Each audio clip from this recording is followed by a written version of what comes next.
সম্মানিত হাজরিন, পবিত্র মাহে রমজান আমাদের সামনে উপস্থিত হয়েছে। এই পবিত্র মাহে রমজানের ভিতরে অনেকগুলি আমল আছে, খুব গুরুত্বপূর্ণ আমল, যে আমলগুলি করলে সরাসরি জান্নাত আল্লাহ রাব্বুল আলামিন বিনা হিসাবে জান্নাত দাখিল করবেন। সেই আমলগুলি কি অবশ্যই আমরা জেনে নিই। আমরা অবশ্যই জানি না এই সমস্ত আমল সম্পর্কে, তো এই সমস্ত আমল সম্পর্কে অবশ্যই আমাদের জানার দরকার, আমরা জানব। আর এই আমলগুলির উপরে বেশি বেশি করে আমল করার জন্য চেষ্টা করব। আমল করলে আমাদের লাভ, আমাদের ফায়দা। তো রাসূল আরবি মুহাম্মদ রাসূলুল্লাহ সাল্লাল্লাহু আলাইহি ওয়াসাল্লামের অগণিত হাদিস থেকে একটি হাদিসে কারিমা, আমি ওই হাদিসের উপরে আলোচনা করব। যে হাদিসটি আল্লাহ রাসূলের সাহাবী সালমান ফারসি রাদিয়াল্লাহু তাআলা আনহুতে বর্ণিত। সালমান ফারসি রাদিয়াল্লাহু তাআলা আনহু বলেন, আমি হুজুর আকদাস সাল্লাল্লাহু আলাইহি ওয়াসাল্লামের নিকটে জিজ্ঞাসা করলাম, ইয়া রাসূলুল্লাহ, ওই 40 হাদিস যাহার ব্যাপারে এইরূপ বলিয়াছেন যে যেই ব্যক্তি ইহা মুখস্থ করবে সে জান্নাতে দাখিল হবে, জান্নাতে প্রবেশ হইবে, উহা কি? এই হাদিসগুলা কি? হুজুর আকদাস সাল্লাল্লাহু আলাইহি ওয়াসাল্লাম ওই হাদিসটা হুজুর পাক সাল্লাল্লাহু আলাইহি ওয়াসাল্লাম ফরমাইলেন সে হাদিসের ব্যাপারে। 1 নম্বর হলো আল্লাহর উপর ঈমান আনবে, অর্থাৎ জাত এবং সিফতের উপর আল্লাহ রাব্বুল আলামিনের উপরে ঈমান আনবে এবং আল্লাহ পাকের জাত এবং সিফতের উপরে ঈমান আনবে যে আল্লাহর জাত এবং সিফত রয়েছে। 2 নম্বরে আখিরাতের দিনের উপরে বিশ্বাস স্থাপন করবে। 3 নম্বরে ফেরেশতাগণের প্রতি বিশ্বাস করবে, অর্থাৎ ফেরেশতাদের অস্তিত্ব আছে, ফেরেশতাদের অস্তিত্বের উপরে ঈমান আনবে। 4 নম্বরে পূর্ববর্তী কিতাব সমূহের উপরে, আল্লাহ পূর্বে যতগুলি কিতাব অবতীর্ণ করেছেন সকল কিতাব উপরে ঈমান আনবে। 5 নম্বরে সমস্ত আম্বিয়া আলাইহিস সালাতু ওয়াসসালামের উপর ঈমান আনবে। আল্লাহ রাব্বুল আলামিন এক এক করে 1,02,24,000 পয়গম্বর মতান্তরে 24,000 পয়গম্বর সৃষ্টি করেছেন। সকল নবীদের উপরে, সকল পয়গম্বরের উপরে ঈমান আনতে হবে। 6 নম্বরে মৃত্যুর পর পুনরায় জিন্দিগির উপরে, পুনরায় জীবিত হওয়ার উপরে, যে পুনরায় আমাদেরকে জীবন দান করবেন এবং জীবনের পরে, মৃত্যুর পরে একটি অনন্তকাল আছে, একটি জীবন আছে, সেই জীবনটা বিশাল, অর্থাৎ পরকাল।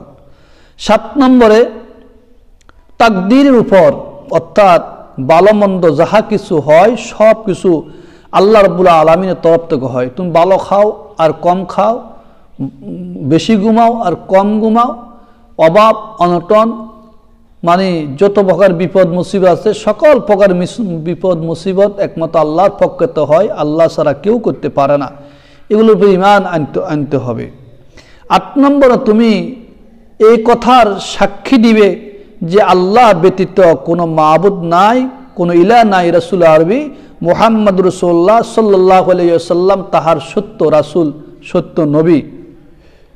9 নম্বরে প্রত্যেক নামাজের ওক্ত কামেল ওযু করিয়া নামাজকে কায়েম করিবে। প্রত্যেক নামাজের ওক্তে কামেল ওযু করে, অর্থাৎ পরিপূর্ণ ওযু করে নামাজ কায়েম করিবে। তো কামেল ওযু কাহাকে বলা হয়? ইহা যাহাতে আদব মুস্তাহাব সমূহের সাথে অতি সুন্দরভাবে খেয়াল রাখা হয়েছে এবং প্রত্যেক নামাজের ওক্তে বাতিল ওযু না দিয়ে নতুন নতুন ওযু করে, ওযু আছে এরপরে নতুন নতুন ওযু করে সেই নামাজ আদায় করবে। যে প্রত্যেক নামাজের জন্য নতুন ওযু করবে যাহার পূর্বে তার ওযু ছিল, কেননা ইহা মুস্তাহাব। নতুন ওযু দিয়ে নামাজ পড়া মুস্তাহাব। আপনার ওযু আছে, আপনি ওযু করছেন, ওযু আছে সমস্যা নাই, ওযু থাকার পরও আপনি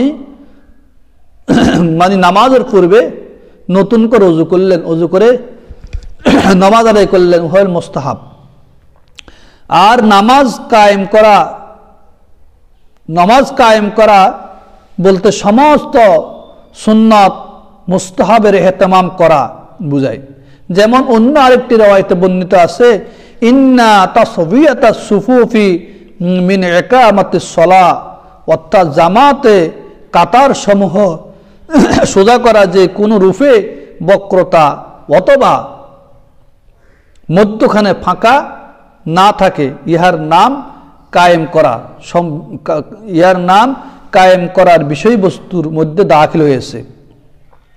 এই জিনিসটা আমাদের মধ্যে অনেক সমস্যা।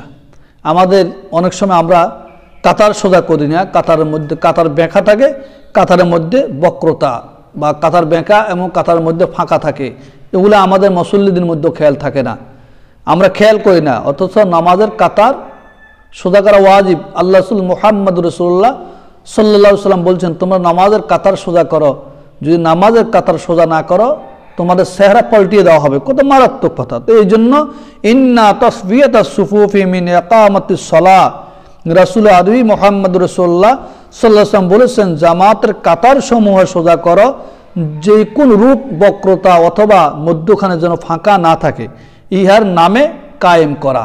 ইহার নাম কি করা? কায়েম করা। কায়েম করার বিষয়বস্তুর মধ্যে সেটা দাখিল। অর্থাৎ নামাজ আমরা কায়েম করব, নামাজ কায়েম করার মধ্যে মানে দাখিল। তো সোজা করে নামাজের কাতার আমাদেরকে অবশ্যই সোজা রাখতে হবে। সম্মানিত হাজিরিন, 10 নম্বরে যাকাত আদায় করা। আমাদের যাদের মধ্যে আমরা যারা যাকাত দিব, যাকাত ওয়াজিব, অবশ্যই আমাদেরকে যাকাত আদায় করতে হবে। 11 নম্বর, রমজান মাসে রোজা রাখবে। অর্থাৎ রমজান মাস যখন তোমার সামনে আসবে তখন তুমি রমজান মাসে রোজা রাখবা। 12 নম্বরে, যদি মাল থাকে তবে হজ করবে। অর্থাৎ যদি কারো সামর্থ্য রাখে, টাকা আছে, সম্পদ আছে, তাহলে সে ওই সম্পদ এবং টাকা ব্যয় করে সে হজ করবে।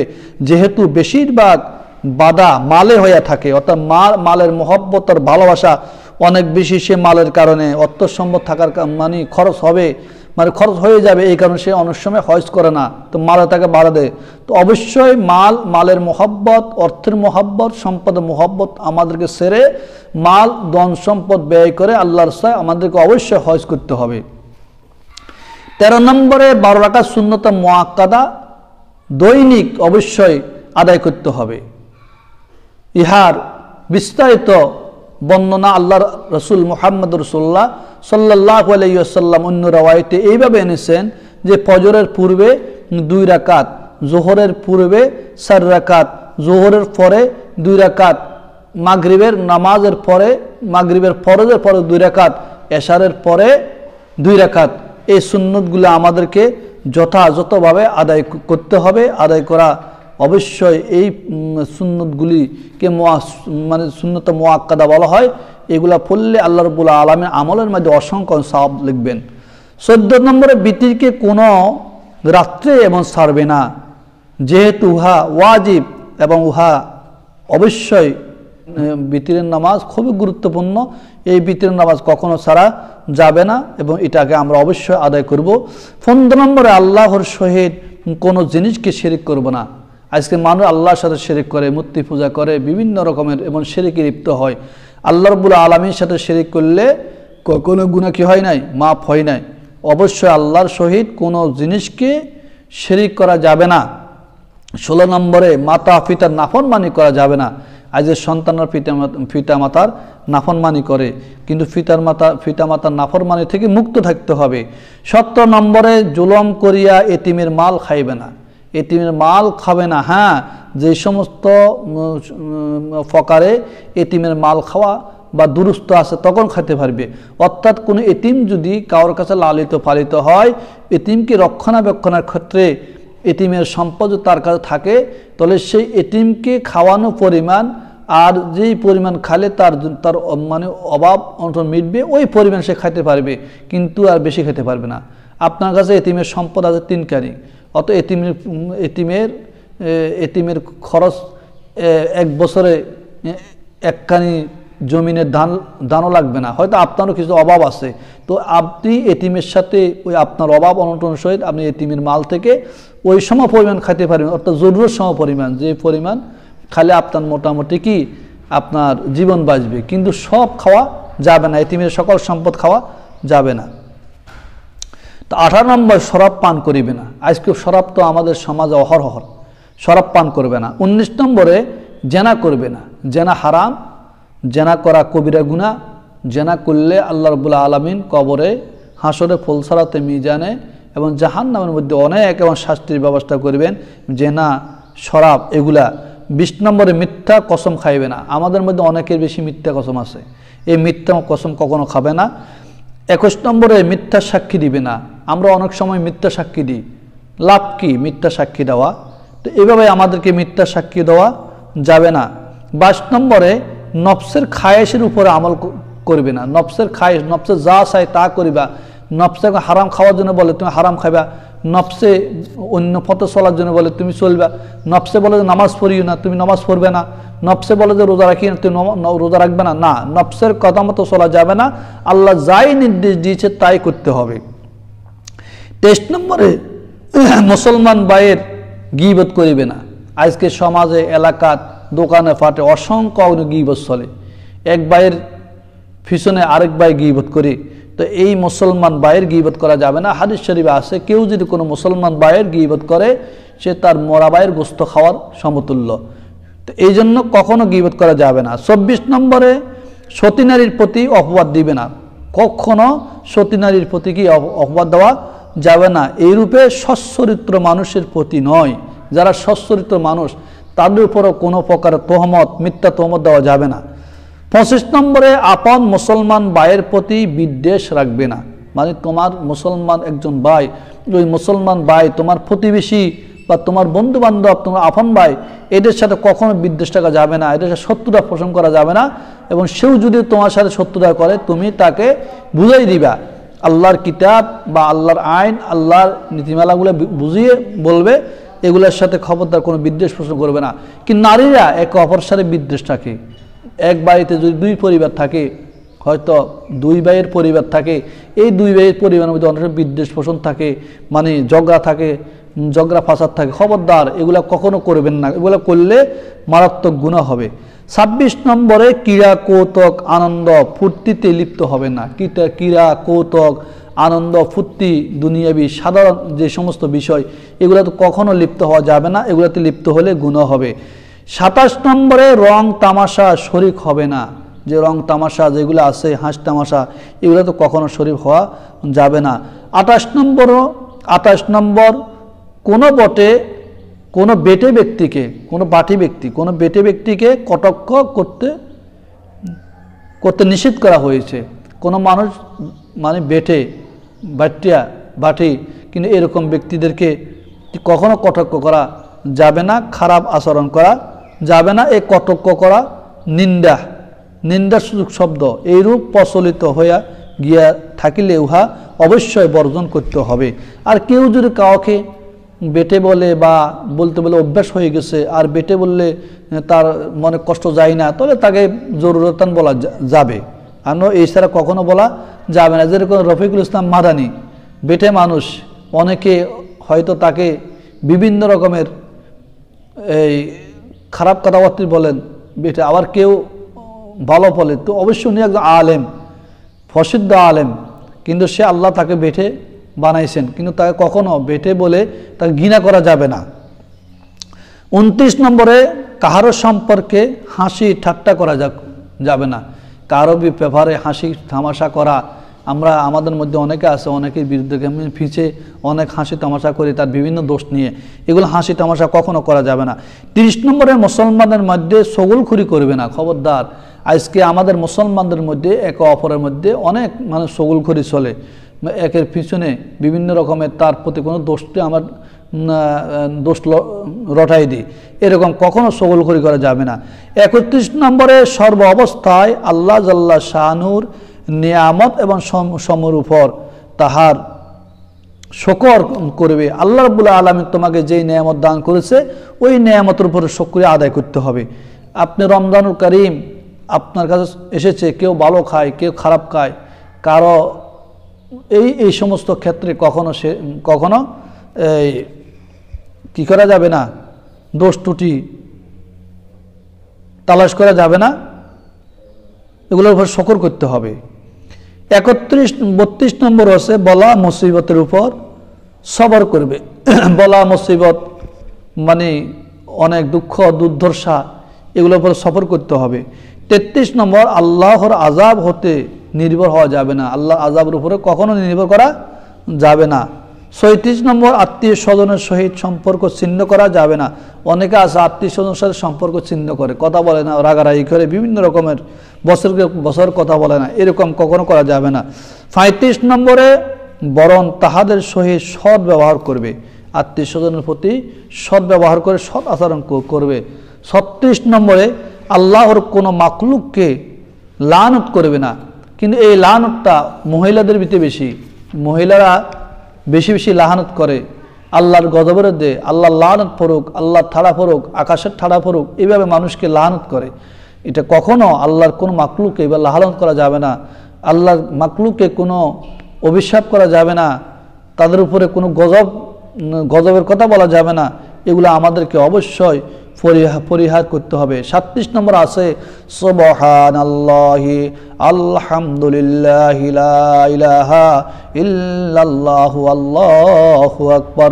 আল্লাহ সুবহানাহু ওয়া তাআলা যে এই কালিমা, আল্লাহর এই কালিমা খুবই বেশি বেশি করে পড়তে হবে আর অভ্যাস করতে হবে। এই কালিমা পড়া, সুবহানাল্লাহি আলহামদুলিল্লাহ লা ইলাহা ইল্লাল্লাহু আল্লাহু আকবার, এই কালিমা পড়ার অভ্যাস রাখতে হবে।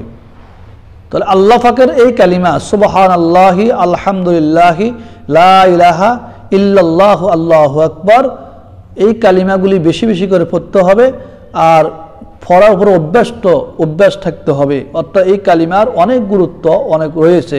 হাদিস শরীফে আছে, এই কালিমা এক পাল্লায় দিলে সমস্ত আসমান জমিন যে এক পাল্লায় দেওয়া হয়, এই কালিমার আমল পাল্লা বেড়ে যাবে।